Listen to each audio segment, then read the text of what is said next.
Welcome to the Old Time Radio Westerns. I'm your host, Andrew Rhynes, and let's get into this episode. This episode is going to be Challenge of the Yukon. Original air date is August 16th, 1950, and the title is 10,000 Counterfeit. Let's get into it, and I hope you enjoy. The Challenge of the Yukon. It's Yukon King, swiftest and strongest lead dog of the Northwest, blazing the trail for Sergeant Preston of the Northwest Mounted Police in his relentless pursuit of lawbreakers. On King, on you husky! Gold discovered in the Yukon. A stampede to the Klondike in the wild race for riches. Back to the days of the gold rush, with Sergeant Preston and his wonder dog, Yukon King, as they meet the Challenge of the Yukon.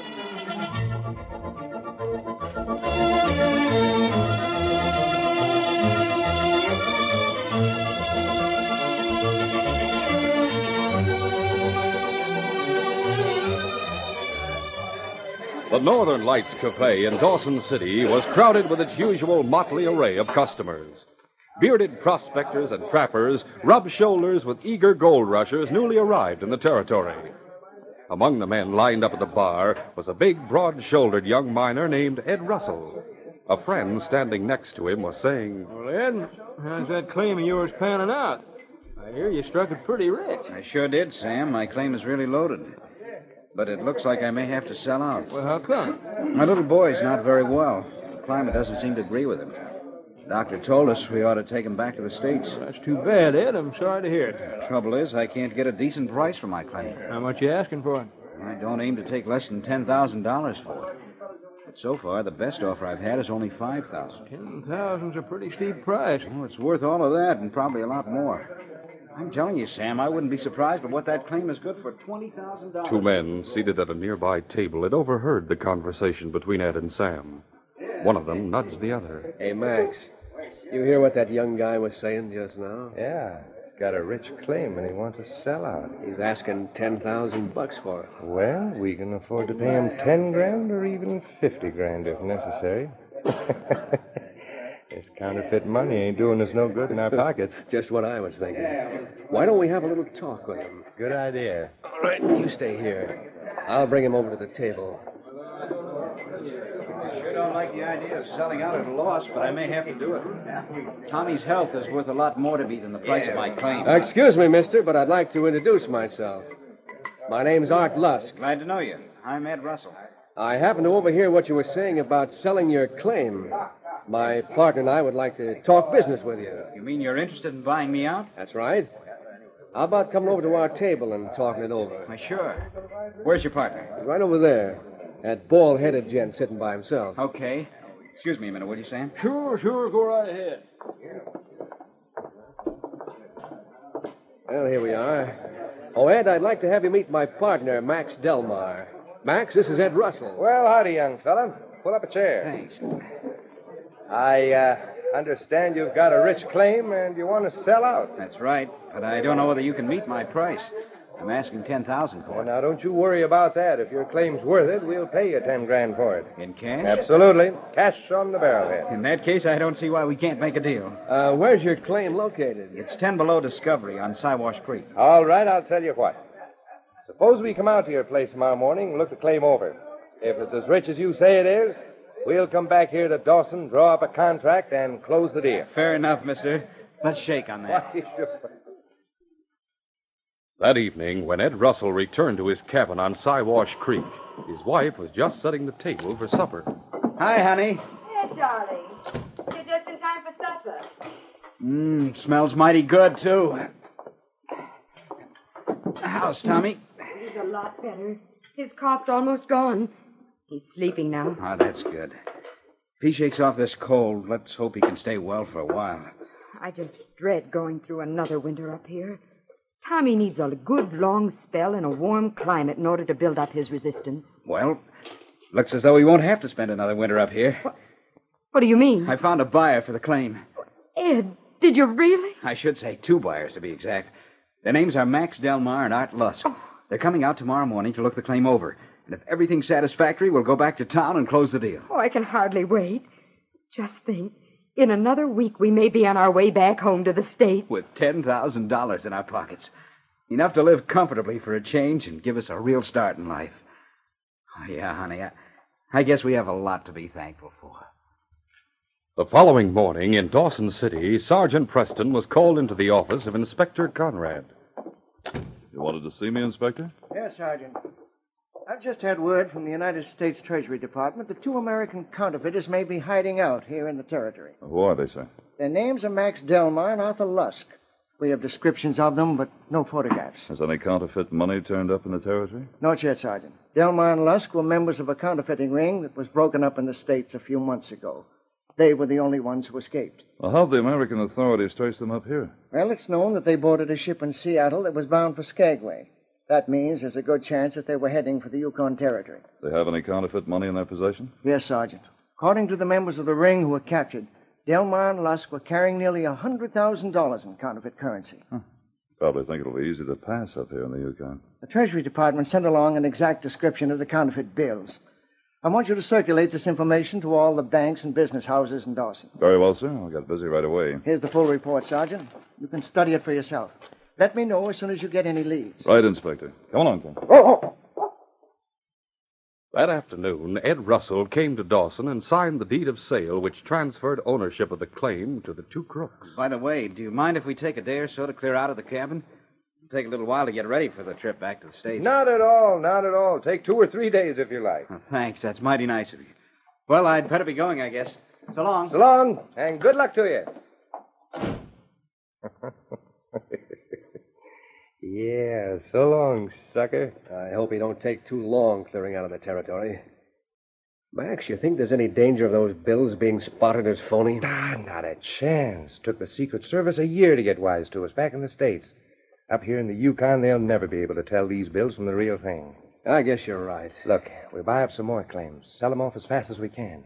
In a couple of months, we can make ourselves a fortune.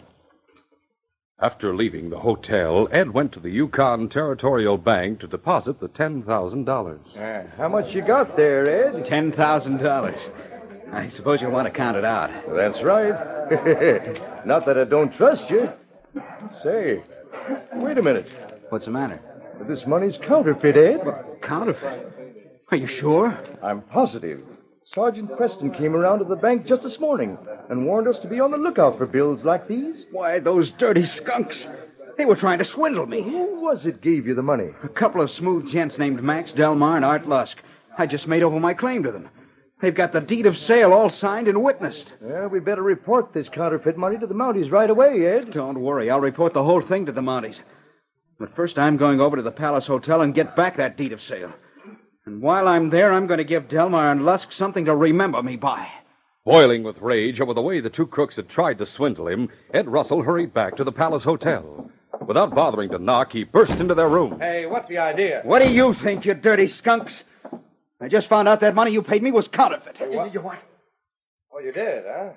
And, just how did you find that out? The bank teller spotted it, that's how. Now hurry up and hand over that deed of sale you swindled me into signing. Calm down. Suppose we give you back that deed of sale. What do you intend to do? Look, if you keep your mouth shut and not go squawking to the police, we might be willing to make a deal with you. Don't try to bribe me, Delmar.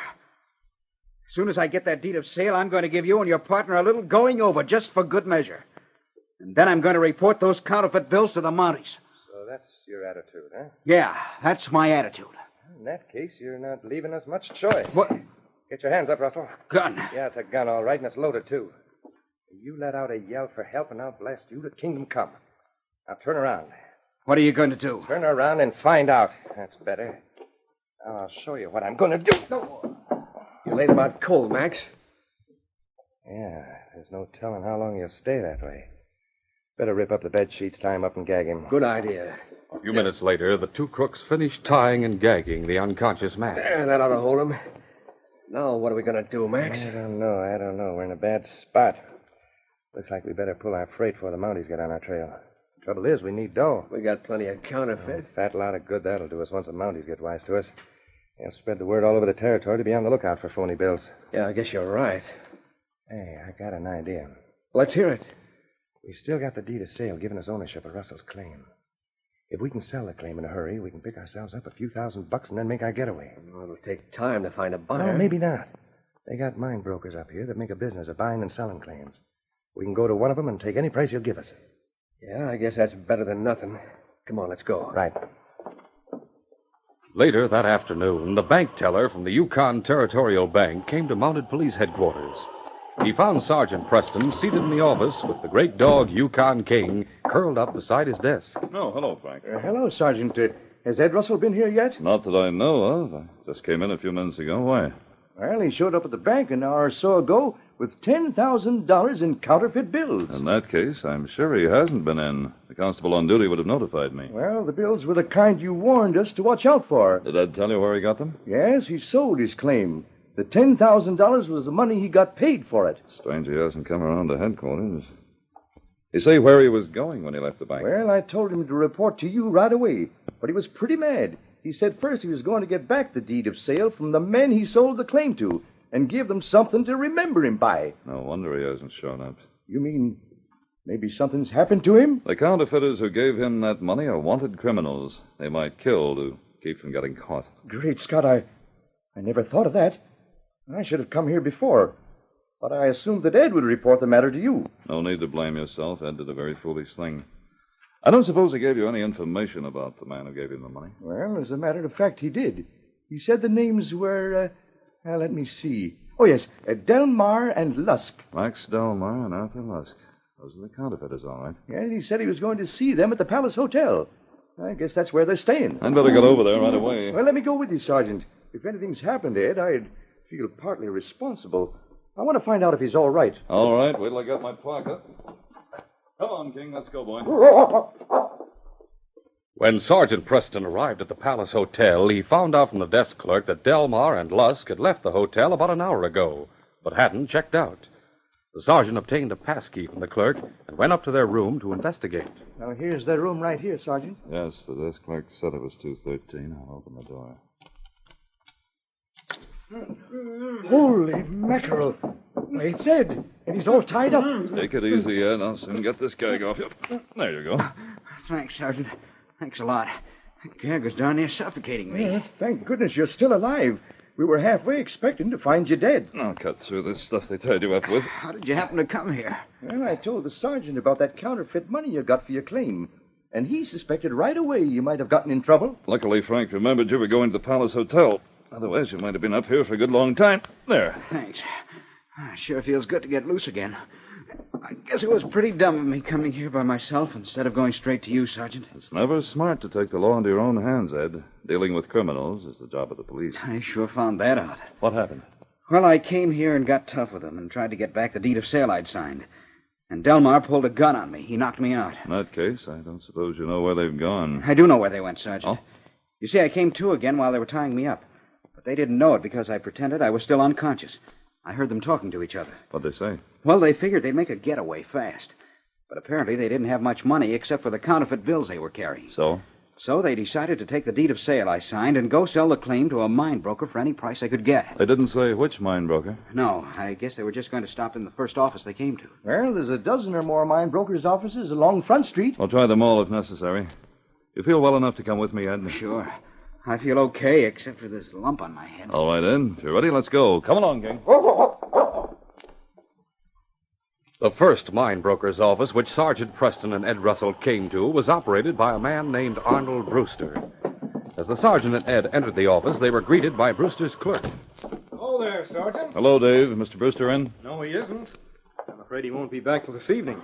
Can I help you? Well, perhaps. We're looking for two men who were trying to sell a claim on Siwash Creek. Do you know if they came in here? Are their names Max Delmar and Art Lusk? Those are the men, all right. They sure did come in here. In fact, that's where Mr. Brewster's gone. He went out to Siwash Creek with him to inspect the claim. Thanks, Dave. That's all we wanted to know. Come on, Ed. We'll get our teams and go after them. It was more than an hour later that the two crooks arrived at the claim on Siwash Creek. The mine broker, Arnold Brewster, was with them. Ho! You better go up to the cabin and let Mrs. Russell know we're here. Yeah. We'll borrow some digging tools from her so Mr. Brewster here can inspect the claim. Very well.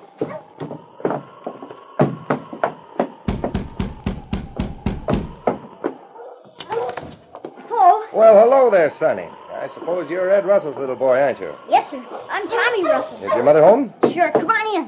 Thank you. Oh, hello there. Howdy, Mrs. Russell. I'm sorry to disturb you. Oh, you're not disturbing me. This is our day for visitors, I guess. Mr. Dunlap here arrived just before you did. Mr. Dunlap? Yes, I'd like to have you meet him. Oh. Mr. Dunlap, this is Mr. Delmar and his partner, Mr. Lusk. How do you do? I'm glad to know you. Homer Dunlap's the name. I represent the Ace Mining Company. Well, I guess we've got some introducing to do ourselves. This gent we brought with us is Mr. Arnold Brewster. He's a mine broker from Dawson City. How are you, Brewster? Didn't my husband come back from town with you? Why, no, he didn't, Mrs. Russell. I guess he wanted to deposit the money in the bank and do some shopping or something. Oh. He'll probably be along any time now. I see. You closed the deal for the claim, I take it. Yeah, that's right. Then I guess you're out of luck, Mr. Dunlap. Well, what do you mean? Well, I came here prepared to make the Russells an offer for the claim on behalf of the Ace Mining Company. But now that you and Mr. Lusk have bought the claim, naturally you won't be interested in selling it. Oh, as a matter of fact, we are interested in selling it. You are? Yes. You see, right after we closed the deal with your husband, we got an urgent letter from the States that makes it necessary for us to leave the Yukon Territory. Oh. Well, that's why we brought Mr. Brewster out here, so he could look over the claim. Well, that's fine. If you and your partner are interested in selling the claim, I'll make you an offer right now. No, wait a minute, Dunlap. I didn't make this trip out from town just for my health. I'm here to bid on the claim, too. Well, we'll be glad to hear offers from both of you. Is that right, Max? Absolutely. I have no intention of engaging in any competitive bidding. I'm here to make you a fair offer, and you can take it or leave it. All right, sir. Now, just what do you consider a fair offer? Well, I understand from Mrs. Russell that you were to pay her husband $10,000 for the claim. I'll top that with an offer of $11,000, leaving you a clear profit of $1,000. How about you, Brewster? $11,500. Now, see here, Brewster. You've got no business making an offer like that. You haven't even examined the claim. If you offer $11,000, I automatically figure it's worth at least $500 more than that. Very well. I'll raise my offer to $12,000. Now, do you want to top that? I reckon before I go any higher, I'd better take a look at the claim. Can you two gentlemen wait till then to hear my final offer? Why, sure, if you don't take too long. Art, suppose you take Mr. Brewster out and show him the diggings. All right. I'll stay here with Mr. Dunlap. I guess Mrs. Russell won't mind if you borrow her husband's tools. Oh, of course not. They're out back in the woodshed. When Art Lusk and Brewster returned to the cabin after inspecting the claim, Homer Dunlap eyed the mine broker suspiciously. Well, what's the verdict? Before I commit myself, I'd like to know if that $12,000 represents Dunlap's final offer. That's none of your business. Go ahead and make your own offer. Very well. $12,500. $13,000. $13,500. Brewster, I'd like to wring your neck. I know what you're up to. I was looking out the window and I saw you take that walk down the creek. What's he talking about, Art? Search me. While I was thawing out the gravel, Brewster took a stroll and talked to the miner on the next claim down the creek. Never mind that. Well, Dunlap, are you going to top my offer, aren't you? Yes, I am. I'll go $14,000. Now, look here, you two. Dunlap is merely an agent for the Ace Mining Company. There's no telling whether or not they'll back up his offer. I'm speaking for myself, and I'm offering you $15,000. And what's more, I'll sign a contract with you right here now. If you're smart, you'll take my offer. Sounds pretty good to me. How about it, Max? Yeah, maybe Brewster's talking sense. Now, wait a minute. I'm carrying $20,000 in my wallet right now. That's the absolute limit that I'm empowered to offer you. Take it or leave it. You want to go any higher, Brewster? No, I reckon you'll have to count me out. Confounded pirate.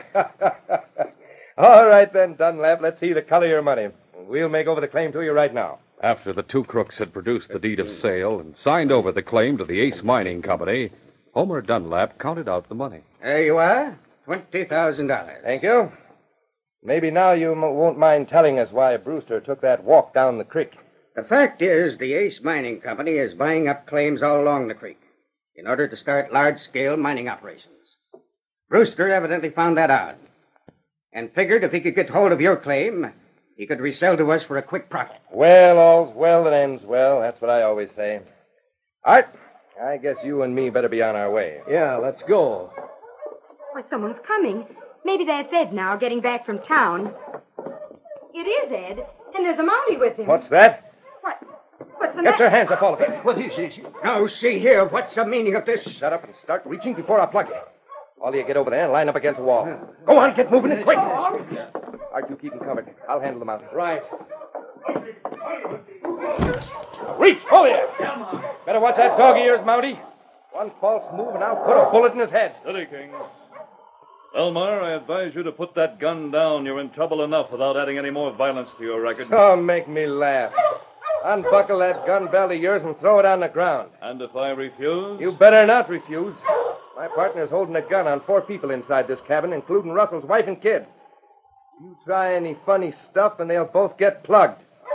All right. For the moment, you have the upper hand. But I warn you, you're making a bad mistake. You let me worry about that. Hey, Max. Yeah, what do you want? That woodshed out back's got a good strong bar on it. We can lock them in there while we make our getaway. Good idea. I'll herd these 2 guys back there. You follow up with the rest of them. Right.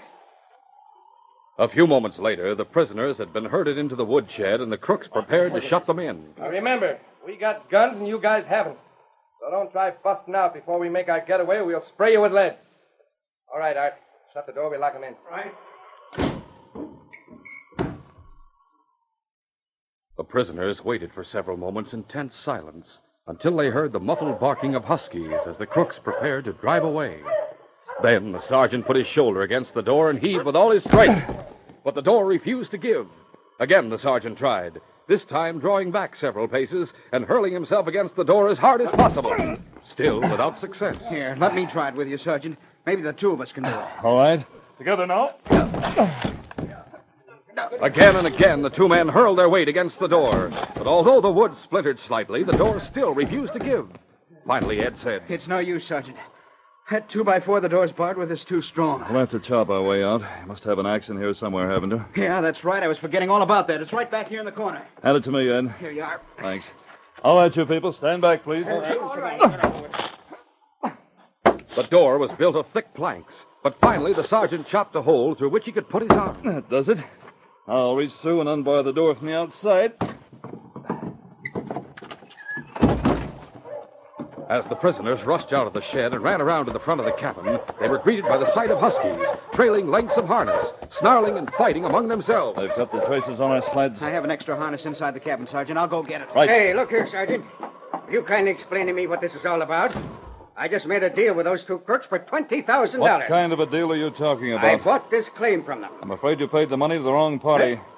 What do you mean? They bought the claim from Ed Russell with counterfeit money, so the deed of sale wasn't valid. The claim still belongs to Ed. What?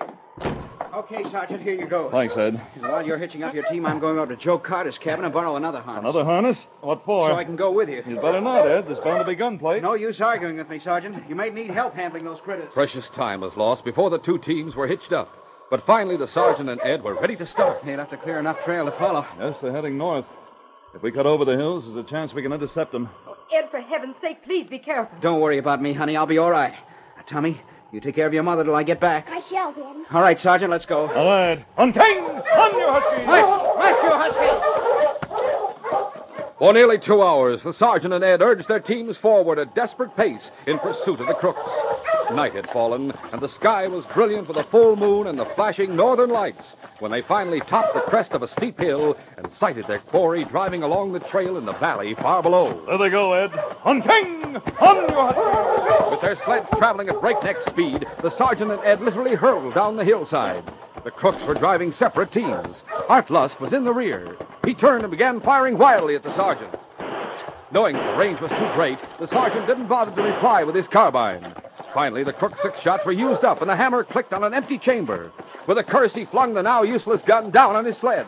As the sergeant drew closer, he shouted to Lusk, "Stop in the name of the crown!" Instead of stopping, Lusk urged on his team to greater efforts. The sergeant could have shot him, but it was against his nature and against the principles of the force. As they closed in, King raced ahead, intending to drag the crook from his sled. But the sergeant shouted, "No, King, I'll take him. Up ahead, boy, and stop that other team." Instinctively, the great dog understood his master's command and raced forward in pursuit of the leading crook. A few moments later, the sergeant drew abreast of Art Lusk. He shouted to the team. At the same time, he leaped at the crook, knocking him from his sled. You won't take me, we'll see about that. The crook fought with desperate fury, kicking and punching like a madman as they struggled on the ground. But the sergeant, too, was driven by desperation. For King's sake, he had to finish the fight quickly. At that moment, Ed Russell arrived on the scene. You knocked him out, Sergeant. Watch him, Ed. I'm going after the other one. The sergeant raced toward his team, which had halted several yards away. He jumped on the sled runners and cracked the whip. On, you huskies! Rush! By now, Delmar was far down the trail. The Mounties team strained forward at their master's command. Bit by bit, they closed the gap between the sergeant and his quarry. Meanwhile, King had nearly overtaken the crook. At the sound of his snarl, Delmar drew his gun and turned to take aim at the great dog. With lightning speed, the sergeant grabbed up his carbine and fired. With a scream of pain, Delmar clutched his arm and toppled from his sled. As he hit the ground, he tried to grab up his gun with his left hand, but King stopped him with a vicious slash of his fangs. The great dog was still standing over him menacingly when Sergeant Preston reached the scene. Oh, good work, King. Be safe, Mountie. Get this dog away from me. Certainly, as soon as I pick up your gun. All right, King, I have it, boy. Let him up now. On your feet, Delmar. You and your partner are under arrest in the name of the Crown. Homer Dunlap was waiting at the cabin with Mrs. Russell and Tommy when Sergeant Preston and Ed returned with the two prisoners late that night. It's Daddy and Sergeant Preston. Oh, thank heavens you got back safely. Sure, honey. Oh. I told you not to worry. Inside, you two. All right. Sergeant, did you get back my 20,000? I haven't searched them yet, but they probably have the money with them. Don't worry. It's right here in my pocket. You mean they stole 20,000? Oh, I forgot to tell you, Ed. This man bought your claim from Delmar and Lusk. Paid $20,000 for it. What? But, of course, the deal wasn't valid. 20,000? That's right. I represent the Ace Mining Company. If you're willing to sell the claim, I'll pay you the same price for it. Am I willing? Holy mackerel, honey, we're rich. Oh, Ed, how wonderful. Well, King, old boy, that seems to take care of everything. This case is closed.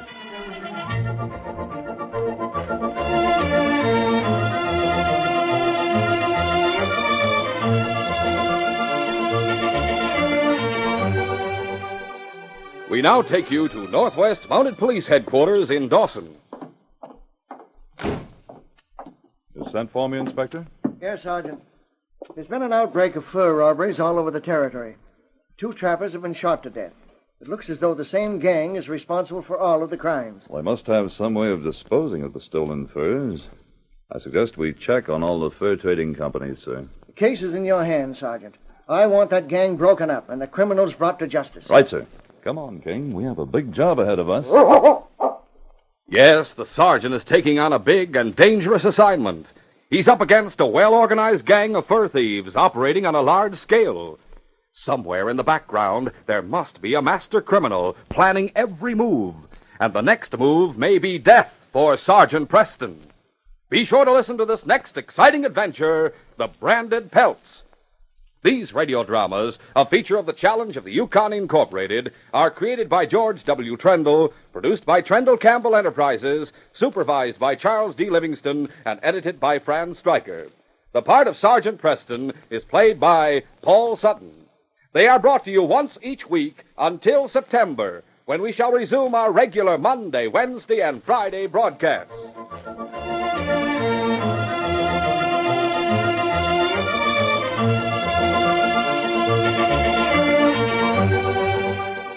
This is J. Michael wishing you goodbye and good luck until our next broadcast.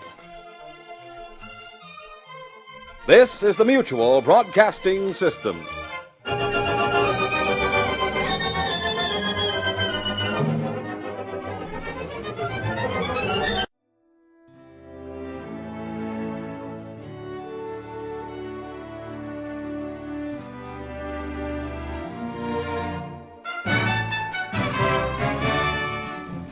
This has been a presentation of OTRWesterns.com, and we hope you enjoyed. Please take some time to like and rate our shows in your favorite podcast application. Follow us on Facebook by going to OTRWesterns.com/Facebook. Subscribe to our YouTube channel by going to OTRWesterns.com/YouTube. And send us an email, podcast@OTRWesterns.com. You can call and leave us a voicemail, 707-986-8739. This episode is copyright under the Attribution Non-Commercial Share-alike copyright. For more information, go to OTRWesterns.com/copyright. Have a great day, and thanks for listening.